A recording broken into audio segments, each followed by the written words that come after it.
నమస్తే, నేను ప్రియాంకరం. Phone tapping case దీని గురించి మనందరికీ చాలా బాగా తెలుసు. తెలంగాణ రాజకీయాల్లో ఒక విధంగా ఇది రేపిన కాక అంత ఇంత కాదు. ఈ కేసులో ఎవరెవరు జైలుకి వెళ్తారు అంటే మాజీ సీఎం వీళ్ళు కూడా జైలుకి వెళ్తారు అనే ఆరోపణలు అప్పట్లో వచ్చాయి, వార్తలు వచ్చాయి. ఈ నేపథ్యంలో ఇప్పుడు ఈ కేసుకు సంబంధించి ఒక వ్యక్తి ఇంట్లో అంటే ఒక అధికారి ఇంట్లో సోదాలు చేస్తే కేజీల కొద్దీ బంగారం అలానే కొన్ని డెన్లలో డబ్బులు దొరికాయంట, నోట్ల కట్టలు. మరి ఎవరు అధికారి? ఇంత డబ్బు, ఇంత బంగారం, ఇంత వెండి ఎక్కడి నుండి వచ్చింది? ఇంత ఆస్తి ఎలా సంపాదించాడు? ఇది ఆయనవా లేదంటే ఎవరైతే ఆరోపణలు ఎదుర్కొంటున్నారో వాళ్ళకి ఈయన బినామీనా? దీని మీద డిస్కస్ చేద్దాం. మనతో మాట్లాడడానికి సీనియర్ జర్నలిస్ట్ శేషరావు గారు ఉన్నారు, ఆయన అడుగుదాం. నమస్కారం సార్. నమస్తే. ఈ మధ్యన మాజీ అధికారులు కానీ లేదంటే ఇలా కేసులు ఇరుక్కున్న వాళ్ళని ఇంటికెళ్ళి సోదాలు చేస్తే కేజీలు బంగారం, తర్వాత కొన్ని పదుల సంఖ్యలో డెన్లో డబ్బులు దొరకడం, ఇవన్నీ జరుగుతున్నాయి. ఇప్పుడు తెలంగాణకు సంబంధించిన ఫోన్ ట్యాపింగ్ కేసులో కూడా ఇదే జరిగింది. అసలు ఎవరు అధికారి? ఆయన పాత్ర ఏంటి ఈ కేసులో? ఈయన ఒక బినామీనా లేదు అంటే నిజంగానే దోచుకున్నాడా? ఇప్పుడు వాస్తవంగా సిట్టు లేదంటే సిఐడి రాష్ట్ర పరిధిలో వాళ్ళు విచారణ చేస్తారు. విచారణ చేస్తున్నటువంటి క్రమంలో వాళ్ళ ఆస్తులను చూస్తే కొన్ని 100 కోట్లు బయటపడుతున్నాయి. 10 కోట్లు కాదు, 100 కోట్లు. మామూలు ఉద్యోగి దగ్గర ఏసీబీ వాళ్ళు రైడ్ చేస్తే 100 కోట్లు తక్కువ బయటపట్ల. మినిమం 2 కేజీలు బంగారం, 5 కేజీలు వెండి. ఇది ఇంకా ఆ తర్వాత ఎక్కువ వేసిన ఇది మినిమం అనమాట.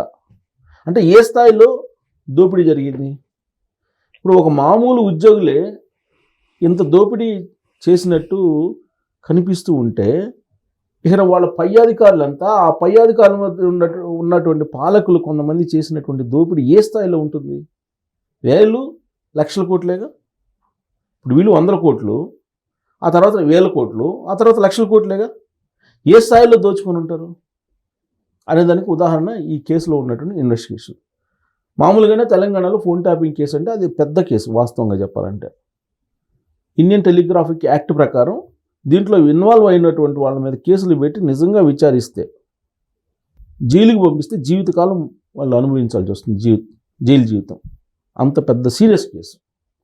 ఎందుకంటే 14 మంది జడ్జెస్ ఫోన్ ట్యాప్ చేశారు. ఇది నేను సొంతగా ఏదో చెప్పడం కాదు, షార్ట్ షీట్లో పొందుపరిచిన అంశమే.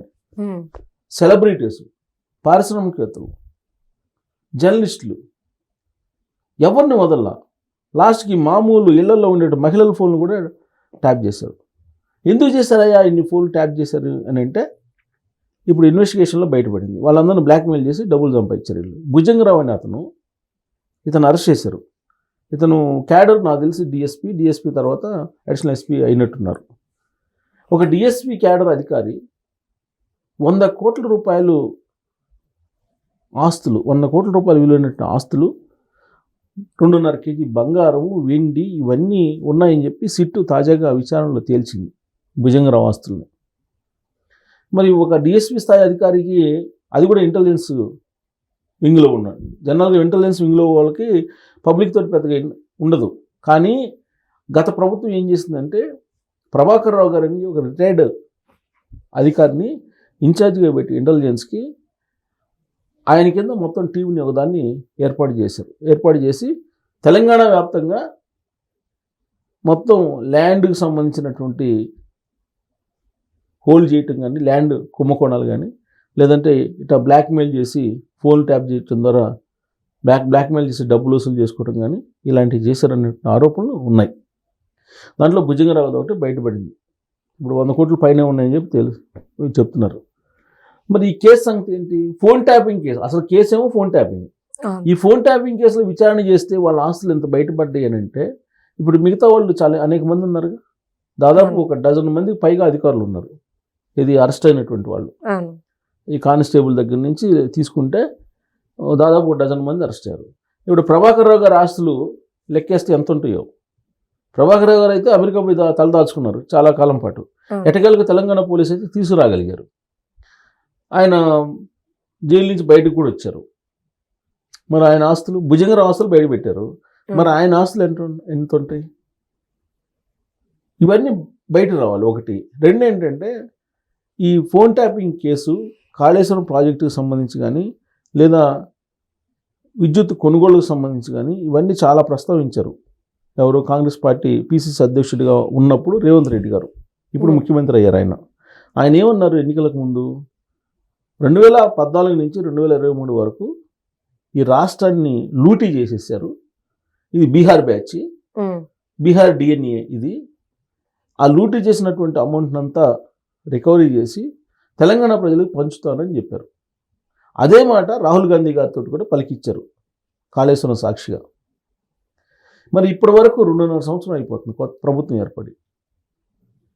మరి కేటీఆర్ గారు ఆయన ఫార్ములా ఈ రేస్ దాంట్లో దొరికిపోయాడు, అయిపోయింది, రేపో మాపో అరెస్ట్ అన్నారు. ఆయన ఏమంటున్నారు, లొట్ట పీస్ కేసు ఇది అని అన్నారు. ఆయన అరెస్ట్ చేయండి చూద్దాం, నేను రీఛార్జ్ అయ్యి బయటకు వస్తాను అని ఆయన అన్నారు. ఇప్పటివరకు అరెస్ట్ లేదు. అంటే చూసే వాళ్ళు ఏమనుకోవాలి, ఈ కేసులు కావాలని వాళ్ళ మీద బలాయించారని చెప్పి అనుకోవాలా, లేదంటే నిజమైనటువంటి కేసులు అనుకోవాలా? ఇప్పుడు అదేమంటే ఏమంటారు, కాళేశ్వరం కేసు మీద సిబిఐ కప్ప చెప్పినాం, సిబిఐ ఎంక్వైరీ చేయమని చెప్పినాం, సిబిఐ చేయాలి, మాదే ఉంది అని చెప్పి అంటారు కాంగ్రెస్ పార్టీ వాళ్ళు. బీజేపీ వాళ్ళు ఏమంటారు, అసలు కాళేశ్వరం మీద సిట్ వేసి ఎంక్వైరీ చేసింది రాష్ట్ర ప్రభుత్వం కదా, రాష్ట్ర ప్రభుత్వం తేల్చాలి, కాంగ్రెస్ పార్టీ బీఆర్ఎస్ పార్టీ కొమ్మక్క అయిపోయాయి అని చెప్పి బీజేపీ అంటుంది. మధ్యలో చూసేవాళ్ళు పిచ్చోళ్ళ. ఇప్పుడు ఈ సేమ్ ఫోన్ ట్యాపింగ్ కేసు కూడా, ఫోన్ ట్యాపింగ్ కేసులో అనేక మంది ఫోన్లు ట్యాప్ చేశారనేది అది నగ్న సత్యం. ఈవెన్ చంద్రబాబు నాయుడు గారు ఇక్కడ నుంచి వెళ్ళడానికి కారణం ఏంది, ఫోన్ ట్యాపింగే కదా. ఫోన్ ట్యాపింగ్ కేసు ఆ రోజు ఉన్నటువంటి ఆంధ్రప్రదేశ్ ప్రభుత్వం కూడా నమోదు చేసింది కదా. మరి ఆ ఫోన్ ట్యాపింగ్ అప్పటి నుంచి జరుగుతుంటే, అనేక రకాలుగా ఫోన్ ట్యాపింగ్ జరుగుతుంటే దాన్ని అది పెద్ద కేసు. అది ప్రభుత్వంలో ఉన్నటువంటి వాళ్ళు ఖచ్చితంగా 4-5 ట్యాప్ చేస్తే తప్పే ఉంది అని ఒక ఆయన అంటే, అసలు పొలిటికల్ ఇంటెలిజెన్స్లో భాగంగా ట్యాప్ చేయడం అనేది కామను అనేది ఇంకొక ఆయన అంటే, ఇట్లా ఆ కేసును అసలు నలిఫై చేసేటువంటి ప్రయత్నం చేస్తూ ఉన్నారు ఎవరైతే ఆరోపణలు ఎదుర్కొంటున్నారో వాళ్ళు.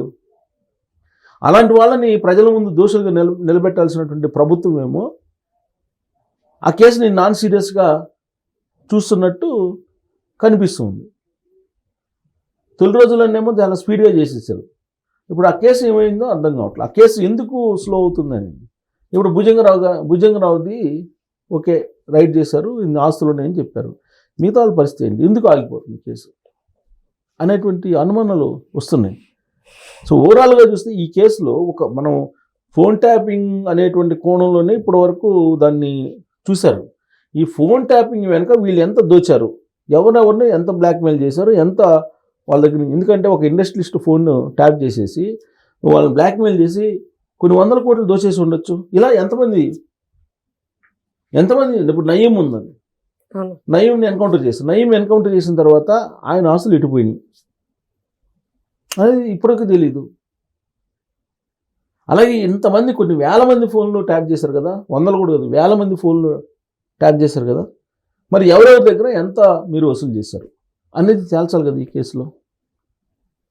సో రాబోయే రోజుల్లో ఒకవేళ భుజంగరావు లాగా మిగతా వాళ్ళ ఆస్తులు, వాళ్ళ కుటుంబీకుల ఆస్తులు, వాళ్ళ బినామీల ఆస్తులు బయటికి తీస్తే ఏమైనా బయటకు వస్తాయి. అట్లీస్ట్ భుజంగరావు బయటకు వచ్చినాయి, మిగతా వాళ్ళు కూడా బయటకు తీస్తే అట్లీస్ట్ వాళ్ళకి జైలు శిక్ష పడకపోయినా ఇండియన్ టెలిగ్రాఫ్ యాక్ట్ కింద కనీసం ఇదిగో బ్లాక్మెయిల్ చేసింది సంపాదించారు అనేది ప్రజలకి ప్రజాకోర్టులో తెలుస్తుంది. ప్రజాక్షేత్రంలో తెలియాల్సిన బాధ్యతనే ఉంది కదా. వాళ్ళకి శిక్ష ఇగిపోయినా కానీ ట్యాప్ చేసిన వాళ్ళకి కనీసం అదన్నా చేయాలి కదా. అది చేయడానికి మరి ఇంకెంతకాలం పడుతుంది అనేది వెయిట్ చేయాల్సింది. Thank you so much sir. Thank you.